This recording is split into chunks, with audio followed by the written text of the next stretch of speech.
scriptures itself teaches this, but learning from the great tradition also helps us to learn that the object that we behold in the beatific vision, in the new heavens and the new earth, the glory of God in the face of Jesus Christ, is the same object that we behold by faith now. So him whom we delight to behold by faith now, we will delight to behold in beatific vision hereafter. And what that means is um, you are investing in eternity by cultivating within your heart right now affection and delight in beholding the glory of God in the face of Jesus Christ today. That there's nothing more everlastingly relevant than that, because that is the thing that you're going to be doing for eternity in the new heavens and the new earth. Or the wisdom or the insight that you learn from someone like Gregory of Nyssa, which is that the fact that God is infinite and beyond comprehension.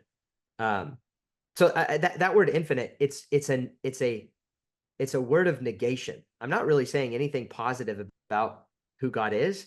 I'm denying any sort of limitation to God when I say that he's infinite. So he's the opposite of finite. He's not bound, he's not constrained in any way. Well, we are finite. We are bound and constrained in every possible way. And that's not a side effect of the fall. That is an essential aspect of what it means to be a creature. So what that means is our finitude is not going to go away in the new heavens and the new earth. So we will never be able to wrap our minds fully around God. Now, that might be the occasion for some people for despair, because it's, oh, I'm never actually gonna know God ultimately. But really what that means is the insight from somebody like Gregory of Nyssa is you could reduce it down to a formula. It's something like this: God's infinitude plus our finitude plus the beatific vision means endlessly expansive delight and knowledge of God.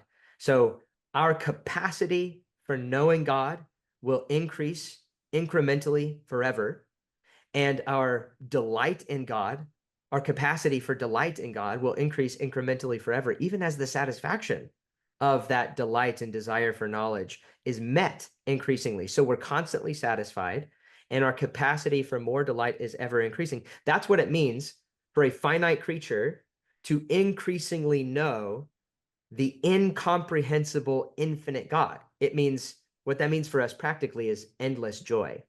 So anyways, we learn those kinds of insights from the church fathers. But I think the other thing that it tells us, for us to sort of recognize, your question was, what does it tell us to recognize that this is a doctrine that is affirmed by this huge family of church history across time and space?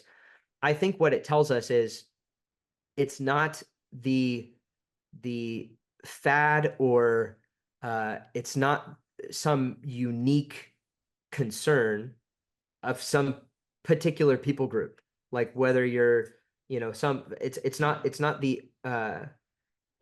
the invention of some culture. It's transcultural. It's global. It is literally universal and timeless, this desire. And so C.S. Lewis, and I keep coming back to C.S. Lewis. He's got this wonderful essay that's included in the introduction of a book by another North African church father, Athanasius. He wrote a book called On the Incarnation, and C.S. Lewis wrote a really wonderful essay. You could look it up, just the essay by itself. It's called On Reading Old Books. And he talks about how every generation has its own blind spots. We have our own sort of peculiarities. Every culture, every generation, we all have our own blind spots. And he says there's nothing magical about the past.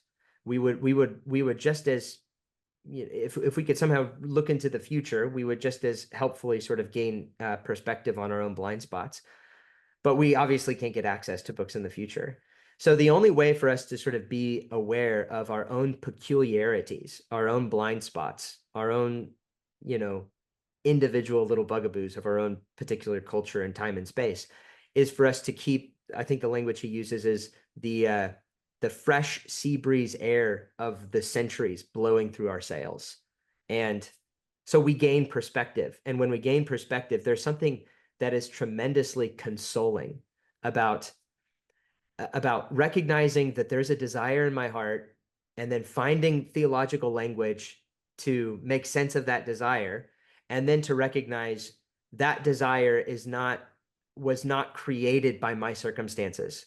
It's basic to what it means to be a human being. And I have the confirmation of that by looking at this huge body of work from people from all across time and space who are all saying the exact same thing, which is giving you a hint that this is this is a deeply human, universal need for us to find our ultimate happiness in God. Mhm. So it's Oh, confirming that we're moving in the right direction if we're sort of recognizing this is the right desire to continue to cultivate.